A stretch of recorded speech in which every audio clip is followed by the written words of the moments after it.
धन्यवाद speaker sir, आपने इस motion of thanks to the president's address के ऊपर बोलने के लिए मौका दिए। स्पीकर साहब,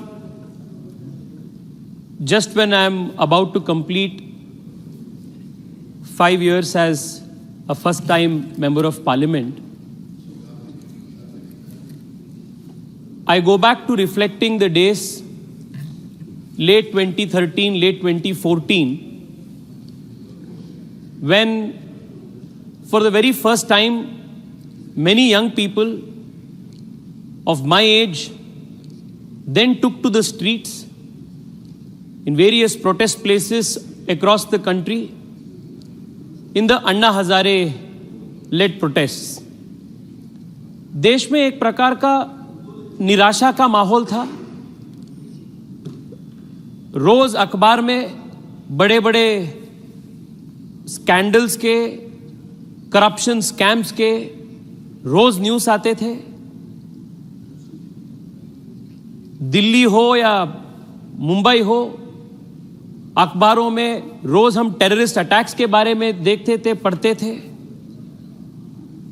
निर्भया के जो घोर रेप एपिसोड हुआ था, that had also shaken the conscience of the nation. एक प्रकार के सरकार के प्रति और पूरे पॉलिटिकल सिस्टम के प्रति ही एक विश्वासहीनता देश में एक पैदा हुआ था। और उस प्रकार के एक निराशा के माहौल में नरेंद्र मोदी जी जैसे एक रे ऑफ होप देश को मिला और मेरे जैसे करोड़ों करोड़ों नौजवान अपने पूरे ताकत मोदी जी के पीछे लगाकर 2014 में पूर्ण बहुमत की भारतीय जनता पार्टी की मोदी जी के नेतृत्व वाली सरकार को हमने लेकर आए। और आज पिछले 10 साल के जो व्यवस्था है, पिछले 10 साल के जो परिवर्तन हुआ है, उसका जब एक अवलोकन हम करते हैं, मुझे लगता है कि जो पिछले 10 साल है वो ये देश के स्वर्णिम 10 साल में अत्यंत अग्रणी स्थान पर ये 10 साल गिन जाता है। The last 10 years have been the most transformative 10 years, the decade of transformation in the country's political history. And the kind of paradigm shift that the country's politics, the country's society, the country's economy has seen and witnessed in the last 10 years is historic in every sense. Which is why, Speaker Sir, I feel that whenever the history of this government's and the Prime Minister's legacy will be written, India's political history can be divided into 2 broad parts: before Modi and after Modi. Modi से पहले का भारत और मोदी के बाद के भारत, क्योंकि इतना बड़ा बदलाव देश में पिछले 10 साल में हुआ है। माननीय अध्यक्ष जी, मैं सिर्फ 3-4 बड़े बड़े जो ऐसे चेंजेस हैं, परिवर्तन देश में आया है, उसका ही जिक्र मैं आज के भाषण में करना चाहता हूं। अध्यक्ष जी, पहला जो चेंज है वो तो यह है कि देश के जो ओवरऑल माहौल था वो डेस्पोंडेंसी में था, पूरा एक निराशा का माहौल था। और आज देश ऑप्टिमिज्म के साथ, होप के साथ, कॉन्फिडेंस के साथ उभर कर चुका है। Every day we see and hear of new achievements of the country, whether it is the achievement in Chandrayaan, whether it is our unprecedented medal tally in the Asian Games, whether it is our achievement in aerospace, whether it is the achievements of our startups. Every single day we are hearing stories of achievements and success, and despondency has given way to hope and optimism. Modi से पहले निराशा था, मोदी के बाद आशा है। This is the change that Narendra Modi ji has brought to the country in the last 10 years. अध्यक्ष जी, इससे पहले भी देश में कई सारे सरकारें थे, सरकारें आए, सरकारें गए, पर जो देश के बड़े बड़े समस्याएं थे उसका समाधान नहीं हुआ था। क्योंकि जो पॉलिटिकल कल्चर था देश में वो ये था कि जो भी समस्याएं थे उसको समाधान ढूंढने के बजाय वो समस्याओं को पोस्टपोन करने का जो प्रक्रिया था वही ज्यादा सरकार ने किए थे. Maximum efforts of the governments earlier were to postpone the problems and not to resolve the problems. But one of the characteristic feature of the Narendra Modi government is that this is not a government that has shied away from resolving decades and centuries old problems. This is a government that does not believe in postponing problems, but this is a government that believes in resolving problems. This is the defining character of the Narendra Modi government. Multiple examples. For almost 70 years, the country waited for a decisive action on Kashmir, on Article 370. But multiple governments that came took no action, and the country was literally bleeding by 1,000 cuts. पर जो 70 साल से नहीं हुआ था उसको इसी सरकार ने इसी टर्म में आर्टिकल 370 को दुरुस्त कर 70 साल के समस्या को हमने समाधान दिया. लगभग 40 साल से अधिक समय से अपने करोड़ों करोड़ों जवानों ने ओआरओपी का हक मांग रहा था. बट ओआरओपी का समस्या भी ऐसे ही पोस्टपोन होते जा रहा था. 40 साल के समस्या को भी ओआरओपी का समाधान नरेंद्र मोदी सरकार ने किया है, अपने सरकार ने किया है. कारगिल युद्ध के समय के बाद से एक चीफ ऑफ डिफेंस स्टाफ के इंस्टीट्यूशन को एस्टैब्लिश करने का मांग देश में था. लगभग 20 साल से यह मांग भी पोस्टपोन होते जा रहा था. सरकारें आई, सरकारें चली, but India's demand of a strong coordinated chief of defence staff and creation of this institution was not met. But इसका भी समाधान नरेंद्र मोदी के सरकार में हुआ और आज मल्टीपल थिएटर्स में, मल्टीपल फ्रंट्स में कोऑर्डिनेटेड efforts के साथ, if India can answer the external efforts and attacks, it is because we created the institution of the Chief of Defense Staff. कई सारे जो नॉर्थ ईस्ट के समस्याएं थे, वो नागा अकॉर्ड हो, बोडो के इश्यू हो, मिजोरम के इश्यू हो, मणिपुर के इश्यू हो, बांग्लादेश से जुड़े हुए लैंड एग्रीमेंट हो, ये सभी इश्यू 70 साल से पेंडिंग था. आज नॉर्थ ईस्ट में मैक्सिमम अपने प्रदेशों में आज शांति के व्यवस्था आज हो चुके हैं, तो इसका समाधान भी नरेंद्र मोदी के सरकार के समय में हुआ. इतना ही नहीं अध्यक्ष जी, ये तो 50 साल, 70 साल, 40 साल का समस्या था. 500 साल से देश के समाज, देश के हिंदू समाज, भारतीय समाज अयोध्या के राम मंदिर इश्यू को सॉल्व करने के लिए, समस्या को समाधान करने के लिए वो प्रतीक्षा में थे. और ये कहते हुए गर्व है कि हम सब के वोट के वजह से जो नरेंद्र मोदी जी के सरकार सत्ता में आई, इस सरकार के प्रयासों से 500 साल के जो अपने प्रतीक्षा थे वो भी समाप्त हो गए और भव्य राम मंदिर अयोध्या में बन गए. So this is a problem solving government. सो मोदी जी आने से पहले समस्या थी और मोदी के बाद समाधान है. ये बिफोर मोदी और आफ्टर मोदी के फर्क है. अध्यक्ष जी, इस सरकार के सबसे बड़ा जो उपलब्धि है, one of the biggest achievements of this government is the fact that we have lifted 25 crore people out of poverty. और अध्यक्ष जी, ये जो अचीवमेंट है, इसका ह्यूमन पॉपुलेशन के कॉन्टेक्स्ट में हम देखें तो पता चलता है कि ना यूरोप में, ना चीन में, ना यूनाइटेड स्टेट्स में इतने बड़े आबादी को इतने कम समय में गरीबी से बाहर ले आने का काम विश्व के इतिहास में नहीं हुआ है. पहली बार जो हुआ है वो मोदी जी के नेतृत्व में भारत में हुआ है. और मेरे से पहले जो राजेंद्र अग्रवाल जी बात कर रहे थे, स्पीकर साहब बात कर रहे थे, आपने बहुत एक महत्वपूर्ण विषय को आपने उठाया, फाइनेंशियल इंक्लूजन के बारे में। अध्यक्ष जी, अपने सरकार आने से पहले तक देश के मैक्सिमम परसेंटेज पॉपुलेशन के पास एक बैंक अकाउंट तक नहीं था। और जब देश के जनता के पास एक बैंक अकाउंट भी नहीं होता है तो वो गरीबी से बाहर कैसे आ सकता है? देश के फॉर्मल इकोनॉमी से कैसे वो जुड़ पाता है? और पिछले 10 साल में हम 50 करोड़ से अधिक गरीबों को बैंक अकाउंट से जोड़कर हम फॉर्मल इकोनॉमी के माध्यम से उनको भलाई करने का, गरीबी से मुक्ति दिलाने का काम नरेंद्र मोदी सरकार ने पिछले 10 साल में किए। And when somebody gets connected to the banking system, अध्यक्ष जी, it is very natural that they get introduced to a lot of other formal products. देश में इंश्योरेंस का जो कवरेज था, परकोलेशन जो था, वो अत्यंत कम था। पर ये जनधन अकाउंट में लगभग 50 करोड़ जनता जुड़ने के बाद इंश्योरेंस का भी कवरेज देश में ज्यादा हो चुका है। वो आयुष्मान भारत हो सकता है, प्रधानमंत्री बीमा योजना हो सकता है, या 20 रुपए में जो एक्सीडेंट इंश्योरेंस प्रधानमंत्री जी के मिल रहा है वो हो सकता है।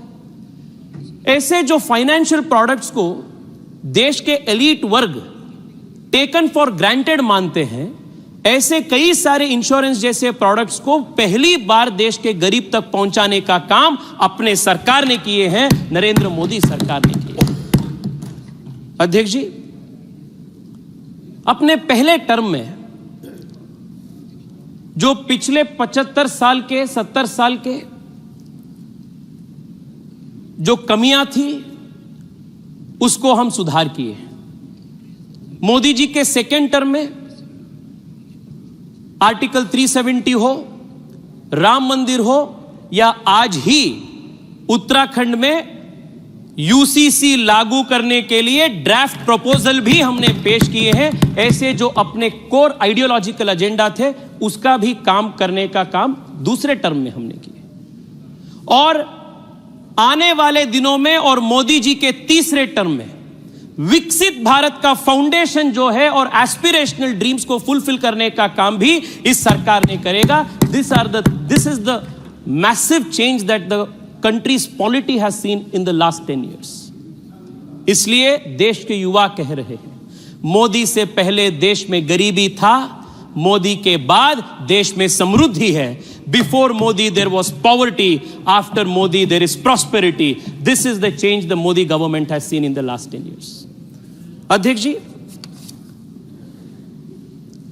ये गरीब कल्याण रेवड़ी बांटने से नहीं हुआ है।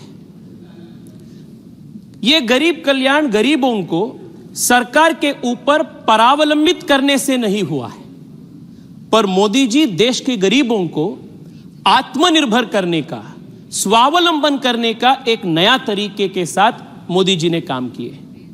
मैं आपको अध्यक्ष जी एक उदाहरण देना चाहता हूं, आपके माध्यम से देश का भी ध्यान इस विषय पे आकर्षित करना चाहता हूं। ये क्या है मोदी जी के विजन, मोदी सरकार के इकोनॉमिक अप्रोच और बाकी पार्टियों के अप्रोच में फर्क क्या है? इसके सबसे बड़ा एग्जाम्पल है जो नए स्कीम प्रधानमंत्री सूर्योदय योजना मोदी जी ने लॉन्च की है। यह सबसे बड़ा एग्जाम्पल है। हम देखे हैं अध्यक्ष जी, पिछले 2-3 जनरल स्टेट इलेक्शंस में कांग्रेस पार्टी से लेकर आम आदमी पार्टी तक चुनाव से पहले जनता के पास ये जा रहे हैं और वादा दे रहे हैं कि हम 200 यूनिट फ्री दे रहे हैं, 300 यूनिट हम फ्री देंगे इलेक्ट्रिसिटी। ये रेवड़ी बांटने का काम ये कर रहे हैं। और सरकार के ऊपर गरीबों को निरंतर अवलंबित करने का काम वो कंटिन्यू कर रहे हैं। पर मोदी जी अवलंबित करना नहीं चाहते, परावलंबी उनको करना नहीं चाहते, स्वावलंबन करना चाहते। इसलिए पीएम सूर्योदय योजना में हमें गरीब के घर पर सोलर रूफटॉप लगाने के लिए हम उनको प्रोत्साहित करेंगे, सब्सिडी देंगे, उनको ताकत देंगे। Not only that he can save 200-300 units of electricity so that 300 units of electricity will become free, but he can also earn additional money because of that solar rooftop. ये अपने इकोनॉमिक अप्रोच में फर्क है। हम गरीब को गरीब रख के उनको वोट बैंक बनाकर कैरियर से वो अपने पॉलिटिकल फायदा उठाने का सोच भारतीय जनता पार्टी या नरेंद्र मोदी सरकार नहीं करते हैं। हम गरीब को स्वावलंबन आत्मनिर्भर बनाकर उनको ताकत देने का काम पिछले 10 साल में हुआ है। इसलिए देश के युवा कह रहे हैं मोदी से पहले गरीब परावलंबी था, मोदी के बाद देश के गरीब स्वाभिमानी है और देश के गरीब आत्मनिर्भर है। This is the difference before Modi and after Modi. अध्यक्ष जी, इसके साथ साथ देश के इतिहास में लगभग पिछले 70 साल में मोदी से पहले देश में जो राजनीतिक परिभाषा था सेक्युलरिज्म और सोशलिज्म को लेकर, वो इतना परवर्टेड हो चुका था, इतना उसमें अडल्ट्रेशन आ चुका था कि उसका जो मूलभूत विचार था, संविधान के जो मूलभूत विचार था, वो ही अडल्ट्रेट हो चुका था।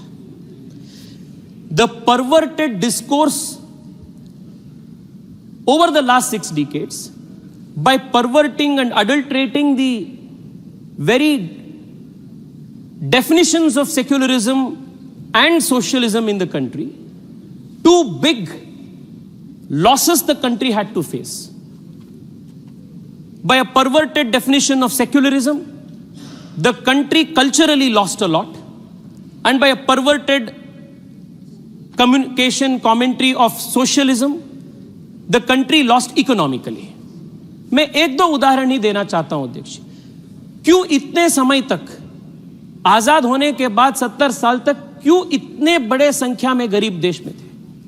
क्या कर रहे थे पिछले इतने सरकारों में? जितने भी सरकार आए वो वेल्थ क्रिएटर्स को, उद्यमशीलता को हम एनकरेज ही नहीं किए। अभी अभी 1-2 महीने पहले इंफोसिस के नारायण मूर्ति जी ने एक इंटरव्यू में बोले कि जब वो इंफोसिस शुरू किए और जब इंफोसिस के लिए कंप्यूटर यूएस से इंपोर्ट करने के लिए वो प्रयास किए, वो सिर्फ कंप्यूटर्स इंपोर्ट करने के लिए दिल्ली को लगभग 50 बार आना पड़ा और 3 साल लगा 50 कंप्यूटर अमेरिका से इंपोर्ट करने के लिए। इस प्रकार के एक कंट्रोल्ड इकोनॉमी देश में इन लोगों ने जारी रखे थे। उसके वजह से देश के युवा ना एंटरप्रेन्योर बन सकते थे, देश के इकोनॉमी ना इंप्रूव होता था।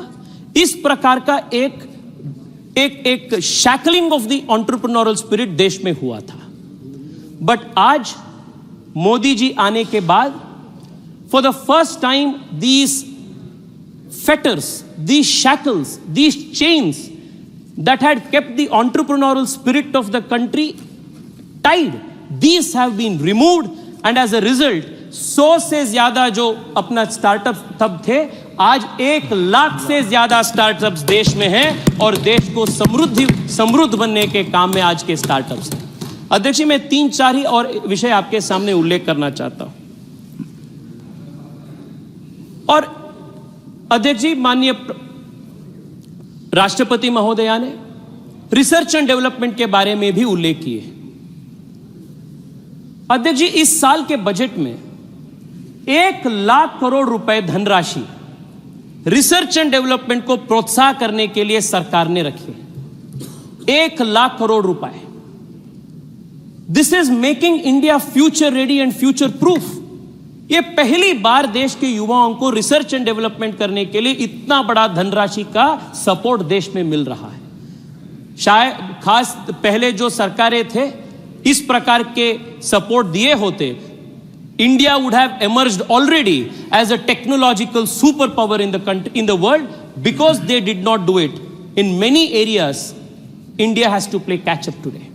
And because we are correcting that wrong and we are making that course correction, whether it is in artificial intelligence, whether it is in quantum computing or any other emerging technology, India will be a world leader in the coming days because अपने सरकार ने इस प्रकार के infrastructure हमने किए।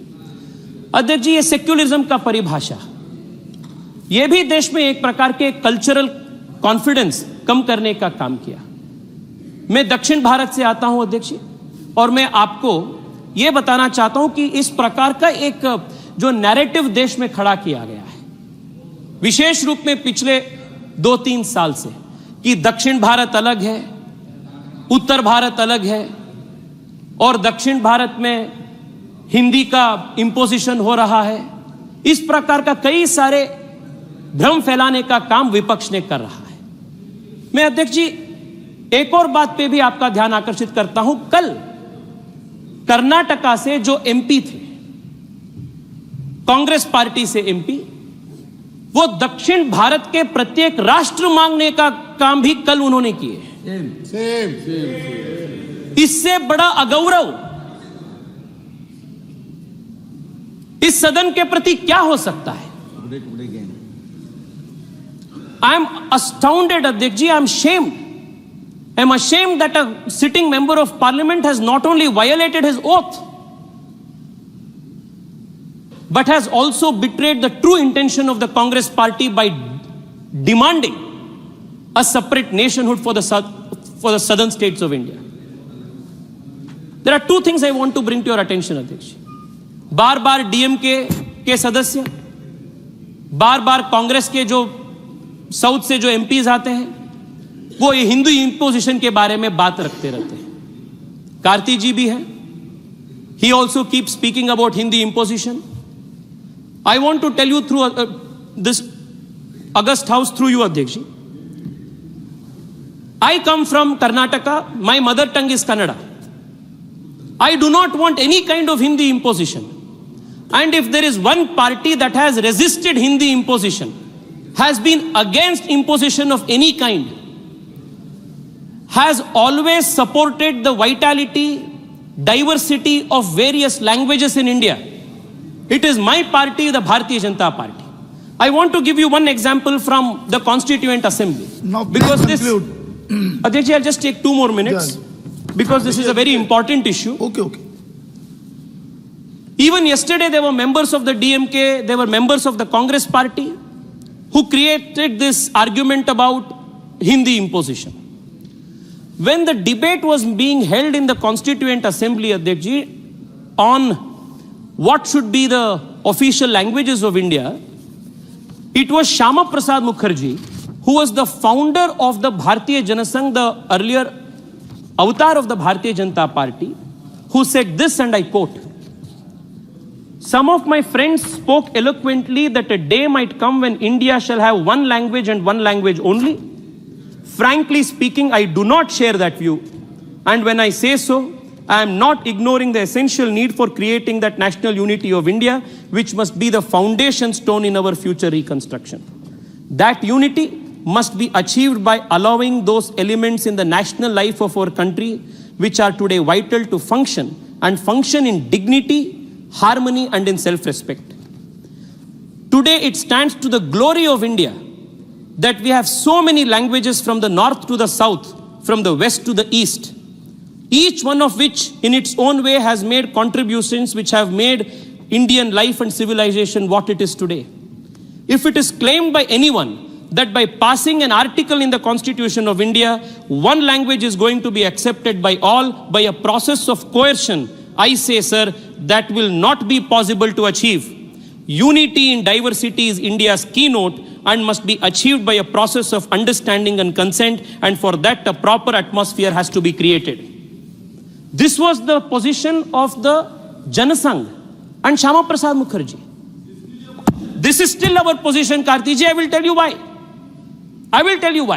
And I will tell you why it was your party, the Congress party, which was the original party of imposing Hindi on the southern language, in the southern states. Adhyaksh ji, पिछले 70 साल में, the last 60 years, Adhyaksh ji, the Congress party got 4 opportunities to draft the country's national education policy. And every time, the Congress party's national education policy came with a 3-language formula. And what were these 3 language formulas? In all the non-Hindi speaking states, Hindi was made compulsory. Who made these policies? It was Jawaharlal Nehru, it was Indira Gandhi, it was Rajiv Gandhi, and it was not reviewed by Manmohan Singh. For the first time, through through the National Education Policy of 2020, Narendra Modi government has changed this compulsory Hindi policy and made study of any regional language of India possible. We have for the first time introduced provisions to study higher education in mother tongue. Now, please we have made it compulsory to make primary education in mother tongue. Karti ji, these are the facts that are staring at you and your party. So please stop the bogey that the Bharatiya Janata Party is the party that imposes Hindi. Stare at the facts that are staring you.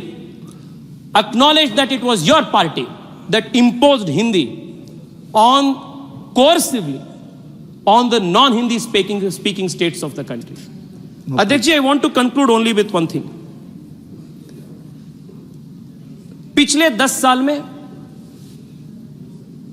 एक cultural Renaissance भी देश में हुआ है और एक cultural Renaissance देश के युवाओं में विशेष रूप में एक नया आत्मविश्वास जागृत किया है और ये नए आत्मविश्वास देश के हर प्रकार के in all walks of life we are witnessing this new found self confidence.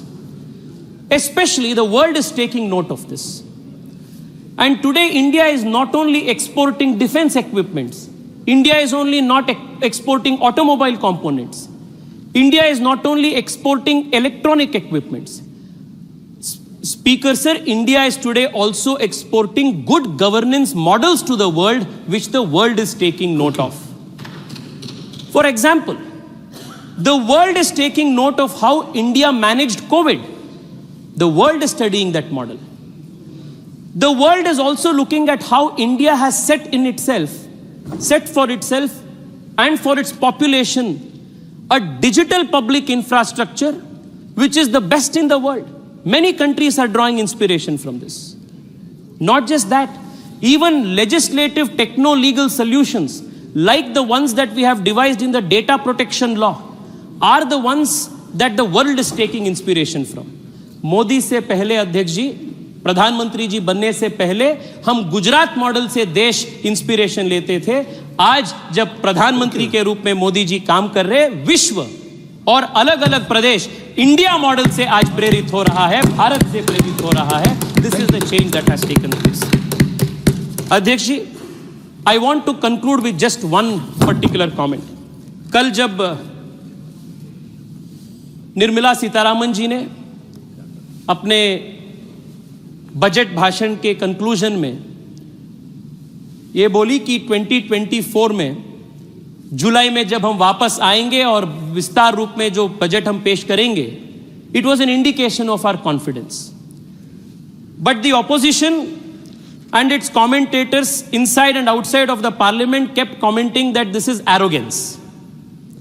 But ये एरोगेंस नहीं है अध्यक्ष जी, ये कॉन्फिडेंस है. और ये कॉन्फिडेंस कहां से आता है? ये कॉन्फिडेंस यहां से आता है कि हम डिलीवर किए हैं, हम जो कहे हैं वो हम किए हैं. वी आर कॉन्फिडेंट अध्यक्ष जी बिकॉज हमने 50 करोड़ जनधन खाते खोले हैं.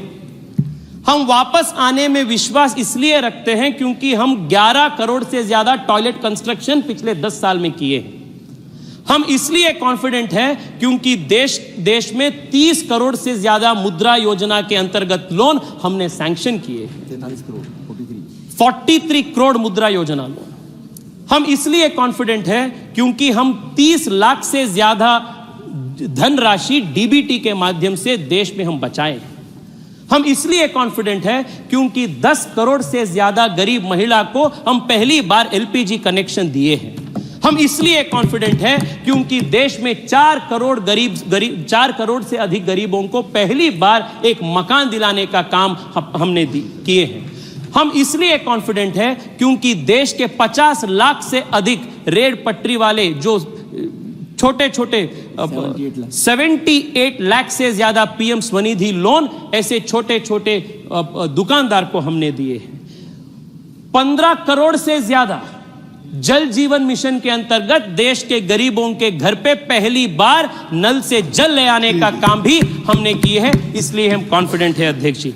अध्यक्ष जी, देश के युवा आज कह रहे हैं कि देश बदल चुका है और देश बदल रहा है. मोदी से पहले और मोदी के बाद देश बहुत बदल हो चुका है. मोदी से पहले सत्ता थी, मोदी के बाद सेवा है। मोदी से पहले समस्या थी, मोदी के बाद समाधान है। मोदी से पहले मलिनता थी, मोदी के बाद स्वच्छता है। मोदी से पहले विवाद था, मोदी के बाद विश्वास है। मोदी से पहले तंबू था, मोदी के बाद भव्य मंदिर है। मोदी से पहले आतंक था, मोदी के बाद शांति है। मोदी से पहले गरीबी थी, मोदी के बाद समृद्धि है। मोदी से पहले बेरोजगारी थी, मोदी के बाद कौशल विकास है। मोदी से पहले अपराध था, मोदी के बाद सुरक्षा है। मोदी से पहले विभाजन था, मोदी के बाद एकता है। मोदी से पहले निराशा थी, मोदी के बाद आशा है। मोदी से पहले अव्यवस्था थी, मोदी के बाद व्यवस्था है। मोदी से पहले अन्याय था, मोदी के बाद न्याय है। मोदी से पहले तुष्टीकरण था, मोदी के बाद सबका साथ सबका विकास है। मोदी से पहले परिवारवाद था, मोदी के बाद लोकतंत्र है। मोदी से पहले भय था, मोदी के बाद धैर्य है। मोदी से पहले परावलंबन था, मोदी के बाद आत्मनिर्भरता है। ये भारत में जो पिछले 10 साल में परिवर्तन हुआ है, ये पिछले 10 साल का परिवर्तन है अध्यक्ष जी। With full confidence that the people of India and 140 crore भारतीयस will bless the Prime Minister for a historic third term. I thank you for giving me this opportunity to speak and thank the Honorable President for this motion of thanks. Thank you. माननीय सदस्यगण, 6 बजने वाले हैं। सदन की इजाजत हो तो 2 घंटा समय इसका बढ़ा दिया जाए, ठीक है? श्री जी असदुद्दीन ओवैसी जी। मोहतरम चेयरमैन साहब, आपका बेहद शुक्रिया